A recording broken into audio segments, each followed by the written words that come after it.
बिस्मिल्लाहिर्रहमानिर्रहीम। आज की वीडियो में बात करेंगे दो तीन इम्पोर्टेंट टॉपिक्स के ऊपर। सबसे पहली बात तो ये है कि आज आपने सुबह देखा कि इलेक्शन कमीशन के दफ्तर के बाहर एक एहतजाज हुआ, उस एहतजाज पे बात करेंगे। उसके बाद नौशहरा में पाकिस्तान तहरीक इंसाफ का एक कन्वेंशन हुआ, उसके ऊपर बात करेंगे। और इसी तरीके से आपने ये भी देखा होगा कि आज जो साबिक वफाकी वज़ीर ख़जाना थे शौकत तरीन साहब, उन्होंने भी पीटीआई से अपने आप को जुदा कर दिया, यानी पीटीआई छोड़ दी। और उसके अलावा जो कलेक्टिव हमारी जो सारी आज की पॉलिटिकल डेवलपमेंट है उस पर एक तजिया पेश करेंगे। तो आप सब हजरात से इतनी गुजारिश है कि अगर आप हमारी वीडियोस को पसंद करते हैं तो आपको ज़रूर हमारे चैनल्स को, यूट्यूब को, टिकटॉक को और फेसबुक को लाइक, फॉलो और सब्सक्राइब ज़रूर करना चाहिए। अब हम इस सारे को डिटेल में समझते हैं कि आज आपने देखा होगा कि सुबह रेड जोन में जहां इलेक्शन कमीशन है वहां पे कहा गया कि पाकिस्तान तहरीक इंसाफ के कारकुनान का एहतजाज है।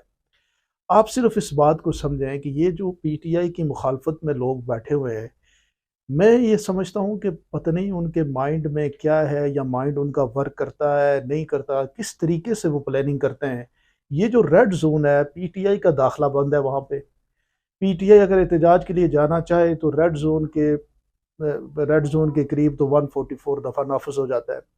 लेकिन आज जो है वो ख़ास किस्म के पीटीआई के लोग, जो पीटीआई के थे ही नहीं, आप जाके उनकी वीडियोस देख लें। कोई कह रहा है कि हमें पता ही नहीं हम क्यों आए हैं, कोई कह रहा है कि भाई जी हम अवाम में बस आ गए हम, कोई कह रहा है कि इनको इलेक्शन जो लोकल की है वो ठीक नहीं है। मतलब इलेक्शन के ऊपर एहतजाज की तो बात बनती नहीं है। अब ये सारा कुछ क्यों किया जा रहा है? ये सिर्फ इसलिए किया जा रहा है कि इमरान खान को इलेक्शन ही ना लड़ने दिया जाए, पीटीआई को ही इलेक्शन से बाहर कर दिया जाए। तो फिर क्या इलेक्शन होगा? फिर बाकी क्यों इससे गरीब मुल्क के और आवाम के पैसे ज़ाया करना चाहते हैं? 60-70 अरब रुपया जब आप इलेक्शन में इमरान खान को जाने ही नहीं देना चाह रहे, तो आप सिलेक्शन कर लें, दो चार सीटें किसी को दे दें, किसी को दे दें, मुस्लिम लीग नून के प्राइम मिनिस्टर बना दें। नवाज शरीफ साहब की भी ये सियासी रियाजत का सबसे बेहतरीन तमगा होगा उनको, और उनकी सियासी कैरियर का ये सबसे बड़ी अचीवमेंट होगी कि बगैर इलेक्शन लड़े वो पाकिस्तान के वज़ीर आज़म बन जाएंगे। तो ज़रूरत नहीं बनती। आप क्यों ये इस तरह के टैक्टिक्स इस्तेमाल करते हैं जिससे जो सेंसिबिलिटी के जिसमें है ही नहीं, और समझ भी नहीं आती कि आप ये क्यों कर रहे हैं और इसके पीछे इसको डायरेक्ट कौन कर रहा है। अब आप देखें कि वो किराए के लोग बुलाए गए और उन्होंने एहतजाज किया और कहा गया जी जी पीटीआई के लोग हैं। पीटीआई के लोग अगर आपने देखने हैं तो आप जाके देखें ना, आज नौशहरा में वहाँ पे बैठे हुए लोग मौजूद थे। आप मुख्तलिफ कन्वेंशन में पीटीआई के लोगों को देखें, आपको समझ आ जाएगी किसको आप झूठ बोल के या क्यों आंखें बंद की हुई हैं, और किसके लिए ये सारा कुछ आप कर रहे हैं। तो दूसरी बात आपने देखी होगी कि इलेक्शन कमीशन ने 16 के 16 पिटिशनर को एक्सेप्ट कर लिया और उनको पीटीआई को नोटिस भी भेज दिया और 3 दिन का टाइम दिया है कि इलेक्शन जो आपने किए हैं वो इलेक्शन आपके ठीक है या नहीं है। करने का मकसद उनका ये रिटन ऑन द वॉल है कि वो इस इलेक्शन को भी कलादम करार दे देंगे, पीटीआई के बल्ले का निशान भी ले लेंगे।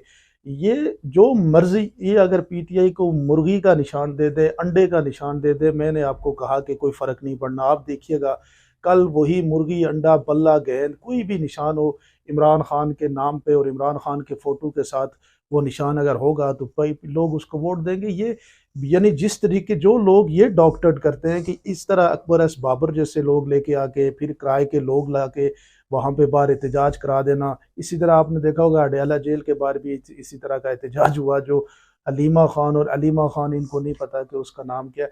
तो ये इस तरह की जो टैक्टिक्स है, भोंगे अंदाज से एहतजाज का जो तरीकाकार है, इससे खुद ही एक्सपोज होते हैं। बाकी तो कोई होता है या नहीं होता, पीटीआई को इससे क्या नुकसान होना है, ये खुद ही उससे एक्सपोज हो जाते हैं। ये बात आपने आज आपने देख ली है। आगे अगर हम देखें तो आज की जो इम्पोर्टेंट दूसरी जो बात आप लोगों से शेयर करनी है वो यही है कि पाकिस्तान तहरीक इंसाफ का आज एक कन्वेंशन हुआ, और कन्वेंशन कहाँ पे हुआ? नौशहरा के अंदर।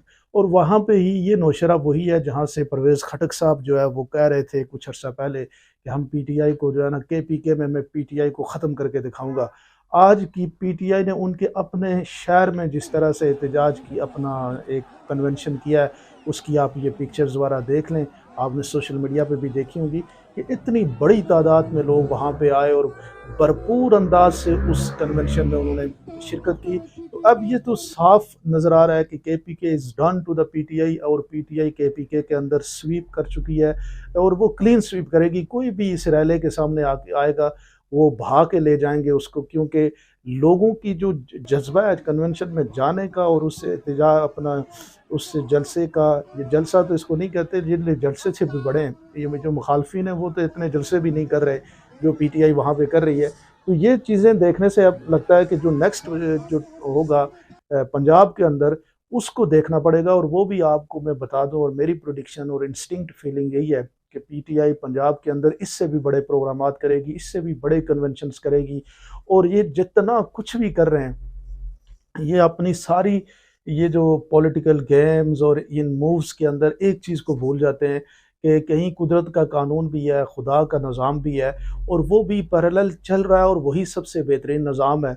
और जब आप नाइंसाफ़ी इस तरह के तरीक़ाकार और टैक्टिक्स इस्तेमाल करते हैं तो उसका डेफ़िनेटली नुकसान होता है, और उसको जो खुदा की पब्लिक है वो उसको नहीं मानती, और वो आज आपको इन सारे चीज़ों से नज़र आ रहा है। और आज एक और बात भी जो इम्पोर्टेंट थी वो थी, शौकत तरीन साहब ने भी PTI छोड़ दी और बड़ी हेडलाइन चलाई गई कि इमरान खान का बहुत बड़ा बंदा जो है ना वो PTI छोड़ के चला गया। शौकत तरीन एक टेक्नोक्रेट है, वो पीपल्स पार्टी की गवर्नमेंट में भी वज़ीर ख़जाना रहे और PTI में भी रहे, एक अच्छे फाइनेंशियल माइंड उनका है, और वो छोड़ के चले गए। वो वैसे भी PTI में अभी रह के उन्होंने क्या करना था, वो कल कोई गवर्नमेंट आएगी तो दोबारा आ जाएंगे, कोई इतनी बड़ी बात नहीं थी। लेकिन उसको आज की डेट में एक एक चीज़ को फैलाया जाता है कि जी जनाब PTI को बहुत बड़ा नुकसान हो रहा है, और ऐसे शो किया जाता है कि जैसे PTI को नुकसान हो रहा है और PTI को मसला हो रहा है।